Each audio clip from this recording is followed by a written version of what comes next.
नमस्कार, आपके साथ मैं हूं समीर अब्बास। अब TV9 भारतवर्ष पर बात होने जा रही है आपकी सेहत से जुड़ी ओमिक्रॉन के बढ़ते खतरे पर स्वास्थ्य मंत्री की इस बीच एक बड़ी बैठक शुरू हो चुकी है। बैठक में ओमिक्रॉन के बढ़ते संक्रमण पर चर्चा हुई है। अंतर्राष्ट्रीय हवाई अड्डे वाले राज्यों के प्रतिनिधि भी बैठक में शामिल हुए। राज्यों को विदेश से आने वाले यात्रियों के लिए क्या गाइडलाइन रखी जाए, इसको लेकर भी चर्चा हुई है। यात्रियों की ट्रैवल हिस्ट्री भी चेक करने को कहा गया है। तो तमाम तरह के एहतियाती कदम अब उठाए जा रहे हैं ताकि ओमिक्रॉन वेरिएंट के प्रसार को रोका जा सके और देश को, हिंदुस्तान को इस वेरिएंट से सुरक्षित रखा जा सके। और इस बीच देश में ओमिक्रॉन वेरिएंट के संक्रमण का खतरा बढ़ा है, इससे इनकार नहीं किया जा सकता। विदेश से आए 3,476 नागरिकों में से 6 की रिपोर्ट पॉजिटिव आई है। 11 इंटरनेशनल फ्लाइट से देश में आए थे ये यात्री। इनमें से कई यात्री रिस्क वाले मुल्कों से भी भारत में आए हैं। ये चिंता का सबब है। पॉजिटिव निकले यात्रियों के सैंपल की अब हो रही है जीनोम सीक्वेंसिंग, क्योंकि हम सब ये जानते हैं कि एक तो कोविड टेस्ट होता है जिसके जरिए ये पता चल जाता है कि आप कोविड पॉजिटिव हैं या नेगेटिव हैं, लेकिन जीनोम सीक्वेंसिंग के जरिए ही पता लगाया जा सकता है कि आप कोरोना के किस वेरिएंट से प्रभावित हैं। तो जो लोग पॉजिटिव पाए गए हैं उनमें से तमाम लोगों की जीनोम सीक्वेंसिंग रिपोर्ट का अब इंतजार है कि कहीं वो कोरोना के इस ओमिक्रॉन वेरिएंट से संक्रमित तो नहीं हो गए। ओमिक्रॉन से निपटना है, ये हम सबको ठानना होगा। कोरोना पॉजिटिव पाए गए विदेश से आए यात्रियों के सैंपल जीनोम सीक्वेंसिंग के लिए भेजे गए हैं। रिपोर्ट का इंतजार है। पॉजिटिव निकले 6 यात्रियों के सैंपल की जीनोम सीक्वेंसिंग से कोरोना के वेरिएंट का पता चलेगा। इसलिए ये सवाल अभी इस वक्त वाजिब नजर आ रहा है कि ऐसा तो नहीं कि हिंदुस्तान में भी प्रवेश कर गया ओमिक्रॉन वेरिएंट, क्योंकि अभी जीनोम सीक्वेंसिंग की रिपोर्ट इन लोगों की नहीं आई है। सरकार ओमिक्रॉन की स्थिति पर लगातार अपनी नजर बनाए हुए है और तमाम तरह के एहतियाती कदम उठाए जा रहे हैं ताकि भारत में इसका प्रसार किसी भी सूरत में ना होने पाए, हम सब बचे रहें। राज्यों और केंद्र शासित प्रदेशों को लगातार दिए जा रहे हैं जरूरी निर्देश कि आप अपने अपने राज्यों में, केंद्र शासित प्रदेशों में एहतियात बरतें। अलग अलग एयरपोर्ट्स पर जांच के लिए सुविधाओं में इजाफा कर दिया गया है ताकि खास तौर पर रिस्क प्रोन कंट्रीज से अगर लोग आ रहे हैं तो उनकी कोरोना जांच कराई जाए, पता लगाया जाए कि कहीं वो कोविड पॉजिटिव तो नहीं, और अगर वो कोविड पॉजिटिव पाए जाते हैं तो जीनोम सीक्वेंसिंग के लिए उनका सैंपल भेजा जाता है। फिलहाल ये स्थिति है, लेकिन अभी एक्सट्रीम स्टेप उठाते हुए साउथ अफ्रीका से या अफ्रीकन कंट्रीज से या रिस्क प्रोन कंट्रीज से आने वाली फ्लाइट्स पर हमने पाबंदी नहीं लगाई। कुल मिलाकर ये स्थिति है। हमारे साथ तमाम खास मेहमान इस वक्त मौजूद हैं, उनसे आपका तारुफ करा दें। डॉक्टर वली हमारे साथ मौजूद हैं, सीनियर कार्डियोलॉजिस्ट, और झरना दीक्षित हमारे साथ जोहानिसबर्ग से इस वक्त लाइव हैं, साउथ अफ्रीका से इस वक्त हमारे साथ लाइव हैं। आपका भी बहुत बहुत स्वागत है। कुमार कुंदन हमारे सहयोगी दिल्ली से हमारे साथ मौजूद हैं। अखिलेश तिवारी हमारे सहयोगी मुंबई से हमारे साथ मौजूद हैं। श्रद्धा चतुर्वेदी भी थोड़ी देर में आपको स्क्रीन पर नजर आएंगी। मकरंद काले हमारे सहयोगी भोपाल से हमारे साथ लाइव मौजूद हैं। कुमार, सबसे पहले मैं आपसे जानना चाहूंगा, क्योंकि सिविल एविएशन मिनिस्टर को हम सुन रहे थे, उन्होंने कहा कि 11 जो रिस्क प्रोन कंट्रीज हैं वहां से आ रहे लोगों के लिए क्या पाबंदियां हैं, क्या एहतियात हैं, ये इस बारे में संसद के पटल को पर तमाम जानकारियां रखी गई हैं। लेकिन अब तो ये जो नया वेरिएंट है ये 25 मुल्कों में अपने पैर पसार चुका है। निश्चित रूप से, और ये धीरे धीरे दुनिया के तमाम देशों में फैलता जा रहा है, और जिस तेजी से फैल रहा है उस तेजी से ऐसा लगता है कि सरकार के पास डेटा अवेलेबल नहीं है। अगर ऐसा होता तो शायद और भी देशों का नाम बताया जाना चाहिए था, पहली बात खैर। लेकिन इससे इतर केंद्रीय स्वास्थ्य मंत्रालय में जो बैठक हुई है, उस बैठक में बकायदा उन एयरपोर्ट को चिन्हित करने की बात की गई है जहां पे सबसे ज्यादा इंटरनेशनल फुटफॉल हो रहा है, और खास करके दो तरह के कंट्रीज हैं, एक जोखिम देश वाले और जो बिना जोखिम। जोखिम देश वाले वो जहां पे कि कोई मामला आया है, और बिना जोखिम देश वाले वो जहां मामला नहीं आया है। कल भी देश में तकरीबन 4,500 ऐसे लोग आए हैं जिन देशों में ओमिक्रॉन के मामले हैं, उनमें से तकरीबन 4 लोग पॉजिटिव भी पाए गए हैं। तो सरकार की कोशिश ये है कि एयरपोर्ट पे ही सबसे ज्यादा से ज्यादा इनको जो है ट्रैक किया जाए। और दूसरी बात, पिछले 15 दिनों में जितने लोग भी मतलब विदेशों से आए हैं, खास करके उन देशों से जहां उनके मामले हैं, उनको खास तौर पर बोला गया है कि चिन्हित करने के लिए, ट्रैक करने के लिए, ट्रेस करने के लिए, और यह देखने के लिए कि उनमें क्या किसी तरह का कोई बदलाव तो नहीं है। क्योंकि समीर, किसी भी व्यक्ति को अगर कोरोना का संक्रमण होता भी है तो उसमें तकरीबन 7 से 14 दिन लगता है वायरस को म्यूटेट होने में। तो जो लक्षण है, जरूरी नहीं है कि हम एयरपोर्ट पे आ रहे हो उसी वक्त दिखे, थोड़ा समय भी लग सकता है। इसको लेकर सरकार पूरी तरह से आश्वस्त है। लेकिन हाँ, आपने जो बड़ी बात कही वो बात सही है कि सरकार के पास अभी तक इतने ही देशों का डेटा है, जबकि हकीकत में ये डेटा कहीं आगे निकल चुका है, इससे आगे निकल चुका है। और 24 मुल्कों में इस वक्त ये ओमिक्रॉन वेरिएंट जो है, इससे जुड़ा संक्रमण अपने पैर पसारता हुआ नजर आ रहा है। हमारे साथ क्योंकि साउथ अफ्रीका का जिक्र लगातार हो रहा है, और यही वजह है कि साउथ अफ्रीका के जोहानिसबर्ग से हमारे साथ जर्नलिस्ट झरना दीक्षित मौजूद हैं। झरना जी, आपसे यहां पर मैं जानना चाहूंगा, साउथ अफ्रीका के रोल की पहले तो तारीफ हम सबको करनी चाहिए, क्योंकि जो चीन ने किया वो साउथ अफ्रीका ने नहीं किया, फौरन अलार्म बजाया। लेकिन इस वक्त साउथ अफ्रीका में कितना खतरा है, और साउथ अफ्रीका से तमाम लोग अलग अलग मुल्कों में जा रहे हैं, तो इस वेरिएंट के फैलने का कितना खतरा है साउथ अफ्रीका के थ्रू?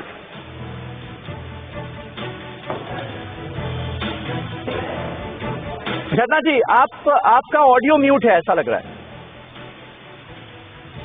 हाँ, नमस्कार जी। जी नमस्कार। एक्चुअली साउथ अफ्रीका का क्या हुआ है कि साउथ अफ्रीका से ये जनरेट नहीं हुआ है, आया यूरोपियन कंट्री से है। साउथ अफ्रीका की गलती कहाँ हो गई कि उन्होंने बता दिया कि ये वेरिएंट क्या है, और उस गलती की सजा साउथ अफ्रीका भुगत रहा है। नहीं, ये गलती कहाँ है? ये तो अच्छी बात है। हाँ, ये अच्छी बात है, ये उनके बिहाफ पे बहुत अच्छी बात है। हाँ। लेकिन आप समझिए ना कि बाकी देशों ने उसको किस तरह से लिया है। साउथ अफ्रीका को विलेन बना दिया गया, लेकिन साउथ अफ्रीका से जनरेट नहीं हुआ है, साउथ अफ्रीका से स्प्रेड नहीं हुआ है। बोत्सवाना से बंदा साउथ अफ्रीका आया, क्योंकि बोत्सवाना में इतनी फैसिलिटी नहीं है। साउथ अफ्रीका एक अच्छी फैसिलिटी के साथ डेवलप कर रहा है, इसलिए साउथ अफ्रीका बता पाया कि ये क्या वेरिएंट है। और उन्होंने ये वेरिएंट का नाम बताया, उन्होंने ये वेरिएंट बता दिया, तो वो साउथ अफ्रीका के ऊपर ब्लेम आ गया कि ये साउथ अफ्रीका का है या साउथ अफ्रीका से फैल रहा है। वरना आप देखिए ना, साउथ अफ्रीका के कितने लोग हैं, जो साउथ अफ्रीका में भी उतने लोग नहीं है जितना कि इसको फैला दिया गया। तो साउथ अफ्रीका में अभी इस ओमिक्रॉन वेरिएंट का कितना असर देखने को मिल रहा है? क्या हालात कंट्रोल में है वहाँ पर? इसका जनमानस पर बहुत गंदा असर पड़ रहा है। हाँ। लोग पैनिक हो रहे हैं, फ्लाइट्स रोक दी गई हैं साउथ अफ्रीका से बाहर जाने वाली, लोगों का आना जाना दिसंबर चल रहा है, लोगों को अपने घर जाना था, कितने लोग अपने स्ट्रैंगल हो गए वहाँ पे। फालतू का एक पैनिक वातावरण बना दिया गया है। लेकिन हाँ, लोगों पे असर है। अगर हम देखें ग्राउंड लेवल पे उतना साउथ अफ्रीका में फैला नहीं है ये। कितने लोग हैं, मेरे ख्याल से कुछ इतने लोगों का नंबर भी नहीं आ रहा है। और साउथ अफ्रीका कोरोना रोकने में भी काफी हद तक सफल रहा है, बहुत अच्छी उन्होंने अपना परफॉर्मेंस दिया है कोरोना के काल में भी। लेकिन अब इस समय जो हालत है, ये फालतू में पैनिक स्थिति बना दी गई है। ठीक है, डॉक्टर वली हमारे साथ मौजूद हैं। डॉक्टर वली, क्या कहना चाहेंगे, क्योंकि साउथ अफ्रीका और अफ्रीकन कंट्रीज में तमाम केसेस देखे जा रहे हैं, और धीरे धीरे हम देख रहे हैं, क्योंकि पहले 7 मुल्क थे, फिर 9 हुए, फिर 12 हुए, आज देखिए 24 मुल्कों में इस वेरिएंट का संक्रमण फैल चुका है। ये सच्चाई है। अब हिंदुस्तान के लिए ये कितनी खतरे की बात है, क्योंकि तमाम देखिए ऐसे लोग इन रिस्क प्रोन कंट्रीज से भी हमारे यहाँ आए हैं जिनकी जीनोम सीक्वेंसिंग की रिपोर्ट अभी तक नहीं आई है। समीर भाई, बेस्ट बात ये है आपके सभी दर्शकों के लिए, देश के दर्शकों के लिए, कि ये वायरस के बारे में हमने और पूरे विश्व ने जो संज्ञान लिया है, उसकी तारीफ की जानी चाहिए। और कितनी अलर्टनेस दिखाई है, कितनी पॉजिटिविटी दिखाई है, चाहे हम प्राइम मिनिस्टर साहब की बात करें, चाहे हम सिविल एविएशन मिनिस्टर साहब की बात करें, चाहे हम हेल्थ की बात करें, हेल्थ मिनिस्टर, हेल्थ सेक्रेटरी ने भी अभी बहुत ज्यादा डिटेल्ड मीटिंग्स ली हैं, और हम कितने विजिलेंट हैं, इस बात को मैं अप्रिशिएट करता हूँ। और मैं एक बहुत अच्छी, बहुत लेटेस्ट खबर आपके चैनल से देश को शेयर करना चाहता हूँ कि इजराइल ने स्टडी की है बहुत थॉरो, और उन्होंने पाया है कि जिन लोगों को डबल वैक्सीन और बूस्टर वैक्सीन लग चुका है, वो उनके लिए ये वायरस उतना नुकसानदेह नहीं है जो हम बात कर रहे थे कि वैक्सीन को डिफाइन कर सकता है। ये बहुत बड़ी बात थी, ये बहुत बड़ी बात थी डॉक्टर वली, और इसको लेकर तमाम तरह की बातें हो रही थी, और एक्सपर्ट्स के पास भी सीधा सीधा इसका कोई जवाब नहीं था कि वैक्सीन की एफिकेसी इस नए वेरिएंट पर कितनी रहेगी। जी, ये लेटेस्ट है। और दूसरी बात जो झरना जी ने कही, मैं एग्री करता हूँ कि इतना पैनिक करने की जरूरत नहीं है। कल मैंने सौम्या स्वामीनाथन जी को भी सुना, she was very docile about it, बहुत अच्छे से उन्होंने एक्सप्लेन किया। Alertness is a bigger word than panic, और मेरे देश के लिए तो सबसे बड़ा अलर्ट है वैक्सीन वालों के लिए जिन्होंने दूसरी डोज नहीं लगवाई है।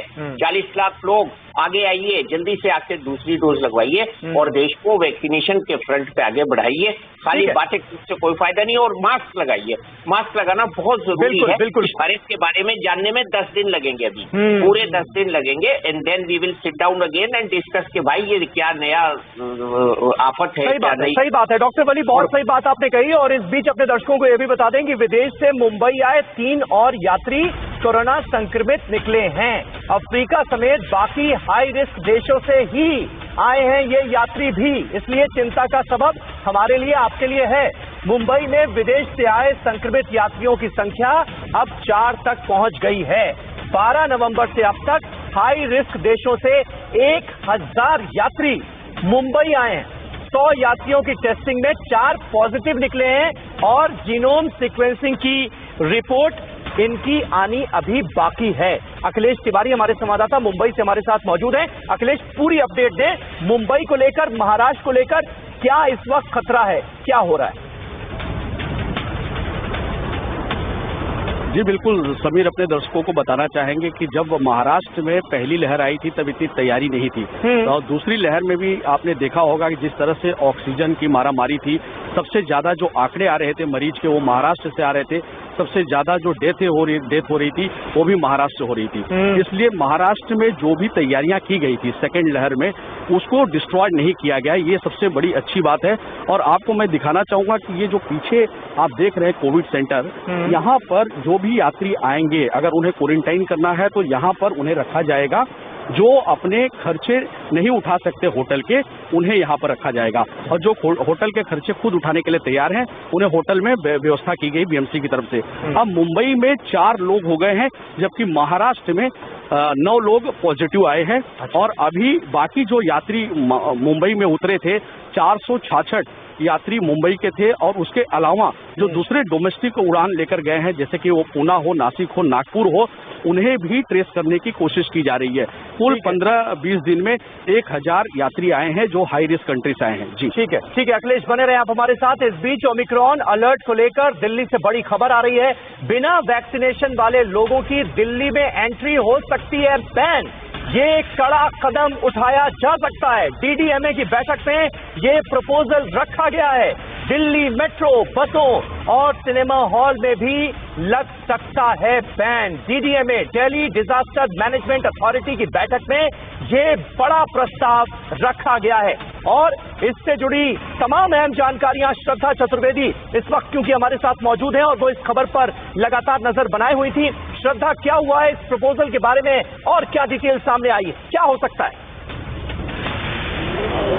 देखिए बीते अगर 1 हफ्ते की बात की जाए समीर, तो जैसे ही ओमिक्रॉन को लेकर के चर्चा शुरू हुई, केंद्र सरकार ने जैसे ही एक्शन लेना शुरू करा, राज्यों को लेटर लिखना शुरू किया, उसके बाद में दिल्ली सरकार एक्शन में नजर आई। क्योंकि अगर मुंबई के बाद अगर बात की जाए तो देश की राजधानी दिल्ली की जो हालत थी वो दूसरी लहर में सबसे ज्यादा भयावह तस्वीर देखने को मिली। उसके बाद में 60,000 बेड्स को और अतिरिक्त बढ़ाया जाए, इसकी कवायद शुरू की गई। अभी का हम ताजा अपडेट दे जाए, जो ऑक्सीजन प्लांट्स है उनकी संख्या को बढ़ाने पर विचार किया जा रहा है। हमने देखा कि रामलीला मैदान पर जिस तरीके से 1000 बेड लगाए गए थे, कल हमने वहां से रिपोर्ट की, वहां पर भी बेड की संख्या बढ़ाने के लिए बात की जा रही। लगातार प्रशासन अधिकारी हैं, उनके साथ में मुख्यमंत्री हैं, जो बैठक है वो कर रहे हैं, लेकिन कितने धरातल पर, जमीन पर कितना नियमों का पालन हो रहा है। हमारे साथ कुछ लोग मौजूद हैं जो दिल्ली आए हुए हैं, ट्रैवल करके आए हुए हैं। आप क्या कहेंगे, सरकार द्वारा नियमों का पालन कराया जा रहा था? जी। कहाँ से आए हैं आप? हम इलाहाबाद से आए हैं। इलाहाबाद से आए हैं। बस में आपका मास्क देखा गया, कैसे आए थे आप दिल्ली? मास्क पहन करके आए हैं। पूरा चेकिंग हो रही थी? हाँ, हर जगह। आपका थर्मल स्क्रीनिंग की गई? हाँ, हुई थी। ठीक है, ठीक है। कोविड अप्रोप्रिएट बिहेवियर बहुत ज्यादा जरूरी है, सावधानियां जो हैं वो बरती जानी चाहिए। मनीष यादव इस वक्त हमारे साथ लखनऊ से मौजूद हैं। मनीष, वहां पर किस तरह अलर्ट जो है वो नजर आ रहा है ओमिक्रॉन वेरिएंट को लेकर, खास तौर पर एयरपोर्ट्स पर किस तरह के इंतजाम किए गए हैं? देखिए समीर, उत्तर प्रदेश में दूसरी लहर के दौरान बहुत कुछ होया था, तो इस बार सरकार बहुत गंभीर है। इस बार पहले ही निर्देश जारी कर दिए गए हैं कि एयरपोर्ट से लेकर रेलवे स्टेशन, बस स्टैंड, यहाँ पर लोगों की निगरानी की जाए। जो जांच की व्यवस्था है, एक टीम हेल्थ डिपार्टमेंट की वहां तैनात कर दी गई है। लोकबंधु अस्पताल में मैं यहाँ मौजूद हूँ, यहाँ पर एक वार्ड 20 बेड का आरक्षित कर दिया गया है। डॉक्टर अजय शंकर त्रिपाठी हमारे साथ है। इन्होंने पूरी बागडोर संभाली थी टेस्टिंग की दूसरी लहर के दौरान। त्रिपाठी जी, इस बार तैयारियां कैसी हैं? नमस्कार। जैसा कि आहट है नए वेरिएंट के, उसके हिसाब से हमको आदेश मिला था कि तुरंत हम लोग तैयार करें। परसों ही हम लोगों ने रात में ही 20 बेड तैयार कर लिया है। अभी तक कोई भी पेशेंट नहीं है हमारे पास। ये बहुत खुशनसीबी है हमारी कि भारत में अभी कोई भी केस रिपोर्टेड नहीं है। हम इसी को चूंकि सतर्क रहना जरूरी है कि इस वेव ऑक्सीजन की किल्लत पिछली लहर के दौरान बहुत देखी गई थी, तो इस बार कितना हम लोग तैयार हैं ऑक्सीजन के लिहाज से बात करें? देखिए, ऑक्सीजन के लिए तो हम लोग बिल्कुल तैयार हैं कि हमारे यहाँ 960 LPM का एक ऑक्सीजन जनरेटर प्लांट लगा हुआ है और 265 हमारे पास जम्बो सिलेंडर रखा हुआ है। जिस एजेंसी से था उससे हम लोगों ने टाइप किए हुए हैं। अगर भविष्य में कोई जरूरत पड़ेगी तो हम लोग पूरा काम चलिए, अच्छी बात है, ये तैयारियां होनी भी चाहिए। जल्दी से अलग अलग राज्यों का हाल हम अपने दर्शकों के सामने रख दें। भोपाल आपको लिए चलते हैं, मकरंद काले वहां से हमारे साथ मौजूद हैं। मकरंद, वहां पर कितनी गंभीरता नजर आ रही है एडमिनिस्ट्रेशन के रवैये में? देखिए, बिल्कुल गंभीरता नजर आ रही है। मैं इस समय जहां मौजूद हूं, ये कार्डियो अस्पताल है और इसको डेडिकेटेड कर दिया गया है कोविड के लिए। मेरे पीछे जो अस्पताल आपको नजर आ रहा है वो अस्पताल अब केवल कोविड पेशेंट्स के लिए रहेगा। ये यहाँ पर अब कोई भी कोविड पेशेंट होम क्वारंटाइन नहीं रहेगा। अगर भोपाल का कोई पेशेंट है तो वो यहाँ पर ही रखा जाएगा। ये सरकार की तरफ से निर्देश जारी कर दिए गए, होम क्वारंटाइन नहीं रहेगा। अब बात होती है कि वर्तमान में 124 जो मरीज हैं वो एक्टिव केसेज है पूरे मध्य प्रदेश में और तकरीबन 2 दर्जन के करीब मरीज भोपाल में है। जो फिलहाल अपडेट आ रहा है उसके हिसाब से कल अकेले एक दिन में 17 मरीज आए हैं। हालांकि ये आंकड़ा 10 के नीचे चला गया था, लेकिन अब प्रदेश भर से जो आंकड़े आ रहे हैं उसमें मरीजों की संख्या थोड़ी सी बड़ी है। और खास बात यह है कि ज्यादातर मरीज जो है वो भोपाल और इंदौर में मिल रहे हैं, तो यहाँ पर अतिरिक्त सतर्कता बरती जा रही है। ठीक है, बिल्कुल मकरंद, बने रहे आप हमारे साथ। जोहानिसबर्ग से झरना जी क्योंकि इस वक्त मौजूद है हमारे साथ। झरना जी, ये बताइए कि अब साउथ अफ्रीका में तमाम केसेस हैं ओमिक्रॉन वेरिएंट के, ये बात तो है, लेकिन वहां से और मुल्कों में ये वेरिएंट ना फैले, साउथ अफ्रीका ने खुद इसके लिए क्या इंतजाम किए हैं? देखिए, साउथ अफ्रीका का ये बहुत अच्छा कदम है कि साउथ अफ्रीका से बाहर जाने वाली फ्लाइट सारी ब्लॉक कर दी गई है। वहां से कोई फ्लाइट बाहर नहीं जा रही है, कोई पैसेंजर बाहर नहीं निकल रहा है। और हाँ, वहां से कोई फ्लाइट नहीं। ठीक है, ये डॉक्टर वली, यानी कुल मिलाकर हमें उस तरीके से सावधान रहना होगा ये सोचकर कि ये वेरिएंट मुमकिन है हमारे मुल्क में भी आ गया होगा, तो ये सोचकर क्या सावधानी बरतने की जरूरत है? क्या पैनिक की सिचुएशन ना हो, लेकिन सावधानी उतनी ही हम बरतें जैसी पहली बरती जा रही थी?